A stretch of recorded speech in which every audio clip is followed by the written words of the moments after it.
Good afternoon friends, आप सभी का स्वागत है आपके अपने चैनल वर्चस में। मैं दुर्धनकर फॉर्मर SPIPO।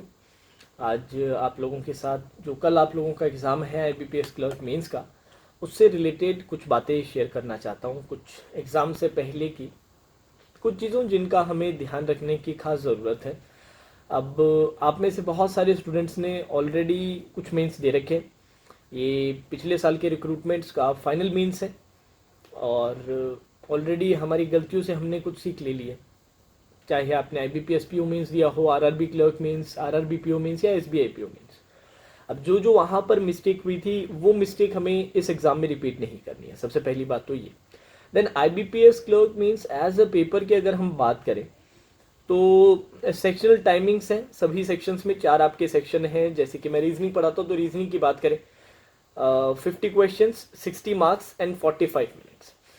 अब यार एग्जैक्टली पेपर का लेवल क्या रहेगा ये पहले से प्रेडिक्ट करना थोड़ा सा डिफिकल्ट है, बट लास्ट 2-3 साल के पेपर्स को अगर हम देखें तो पेपर का लेवल ठीक ठाक आता है, बहुत ज़्यादा डिफिकल्ट नहीं आता है, डुएबल रहता है। काफ़ी सेक्शन ऐसा होता है जो डुएबल होता है, कुछ सेक्शन ऐसा रहता है जो करना मुश्किल रहता है, तो उसे छोड़ दीजिए, हमें पूरा करने की ज़रूरत नहीं है।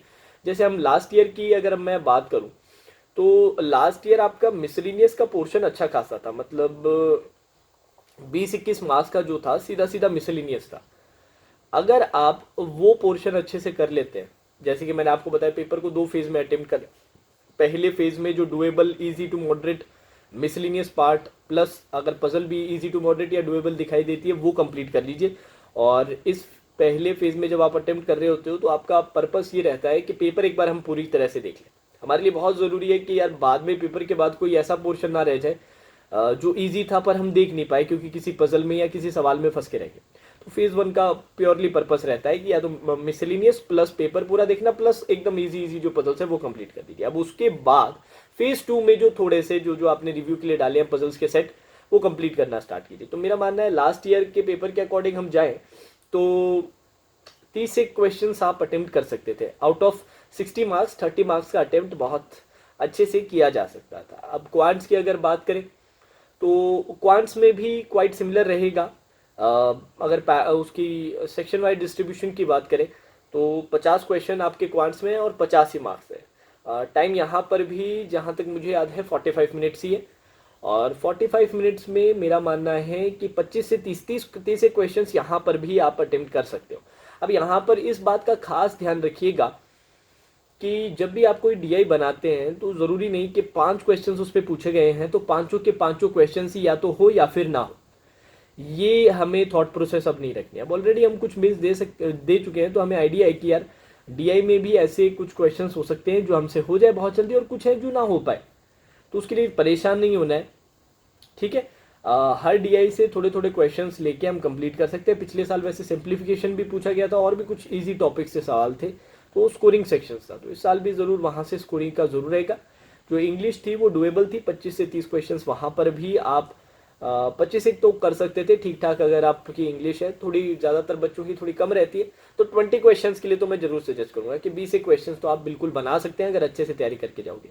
अब पिछली जिस साल जनरल अवेयरनेस थोड़ा सा ईजियर साइड पे आया था तो वहाँ पर बच्चों ने ठीक ठाक अटेम्प्ट कर लिया था। अब इस साल का पैटर्न कुछ ऐसा रहा है कि पेपर जनरल अवेयरनेस का थोड़ा सा टफ साइड पे आ रहा है। थोड़ा सा जो पूछने का तरीका है और पेपर का पूरा जो क्वेश्चन फ्रेमिंग है वो चेंज होती हुई दिखाई दे रही है। एक सर्टेन चेंज देखने को मिल रहा है इस साल के सभी मेंस के एग्जाम में।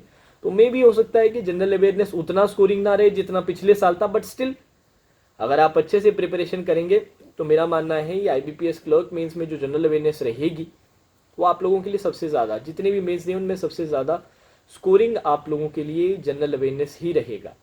तो उसको थोड़ा ध्यान से कीजिएगा। जनरल अवेयरनेस में जनरली स्टूडेंट्स करते क्या हैं, ओवर अटेम्प्ट कर देते हैं, ओवर एक्साइटेड होके, या फिर उनके पिछले सेक्शंस में अटेम्प्ट कम रहते हैं तो गैस वर्क बहुत ज़्यादा कर देते हैं। तो गैस वर्क मत कीजिएगा। अब आपने कुछ मेंस दे लिए तो आपको पता है यार गैस वर्क से कुछ नहीं होता है। एक्यूरेसी हमेशा सबसे इम्पॉर्टेंट रहती है, तो जो एक्यूरेटली पता है सिर्फ वही अटेम्प्ट करना है। ठीक है, this is very very important part यार, ध्यान रखिएगा। और डिस्क्रिप्टिव वगैरह तो आप लोगों के है नहीं।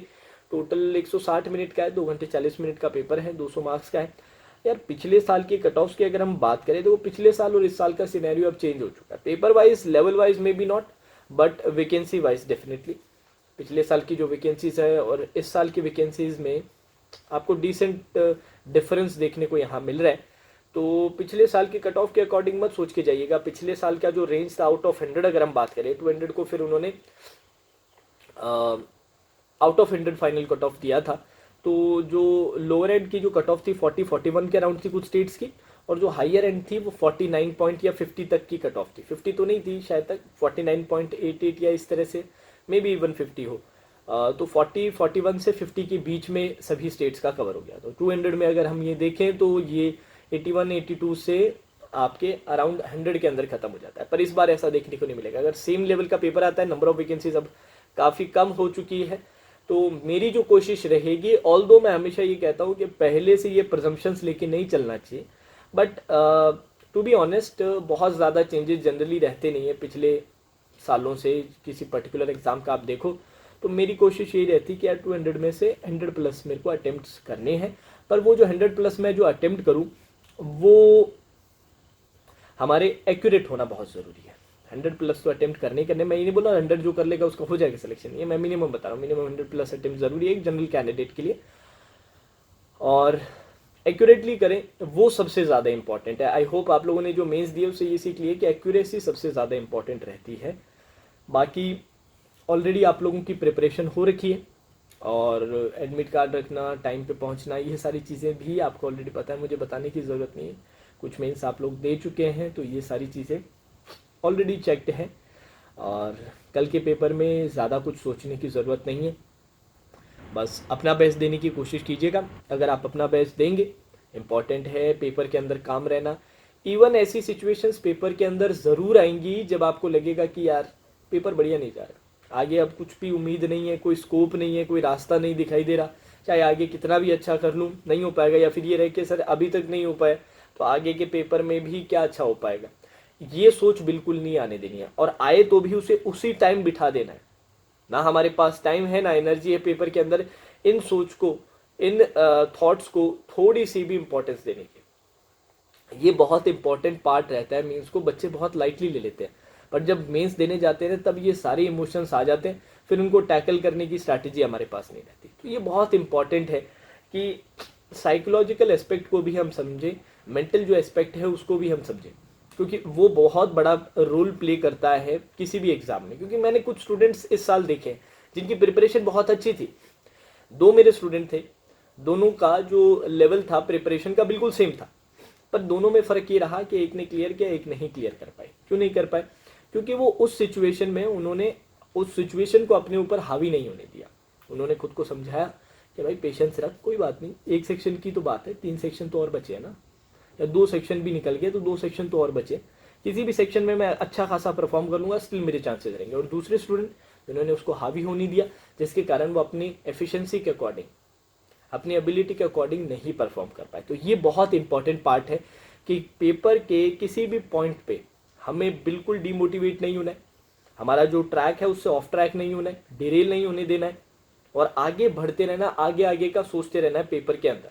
ठीक है, और ये ध्यान रखना है कि किसी भी पॉइंट पे कहीं पर भी मैं पेपर को अच्छा कर सकता हूँ। एक बार पॉजिटिव मोमेंटम आ जाएगा ना, उसके बाद फिर उसे हटाना बहुत मुश्किल हो जाएगा। ठीक है, तो उसी की नज़र में रहना है हमें। और जैसे कि मैंने आपसे कहा, पेपर इतना मुश्किल नहीं रहेगा कि कोई पॉइंट ऐसा आपको मिले नहीं जहाँ पर आपके क्वेश्चंस ना हो। हाँ, कुछ एक क्वेश्चंस रहेंगे जो डिफिकल्ट रहेंगे काफ़ी करने में, पर ऐसे भी बहुत सारे क्वेश्चंस रहेंगे जो आप कर पाएंगे। वो क्वेश्चंस आइडेंटिफाई करने, वो क्वेश्चंस ढूंढने और उनको अच्छे से करना है। और जो नहीं हो पा रहे उनसे परेशान होके बाकी जो डुएबल हैं उनको ख़राब नहीं करना है। ये सबसे इंपॉर्टेंट पार्ट रहता है मेंस के अंदर। ठीक है, बाकी मेरी तरफ से, सिंह सर की तरफ से आप सभी के लिए वेल विशेस। अपना बेस्ट दीजिएगा, और पूरा मुझे विश्वास है कि बहुत पॉजिटिव रिजल्ट आएगा, बहुत ही अच्छा रिजल्ट आएगा। Now that's all for today's session. Take care.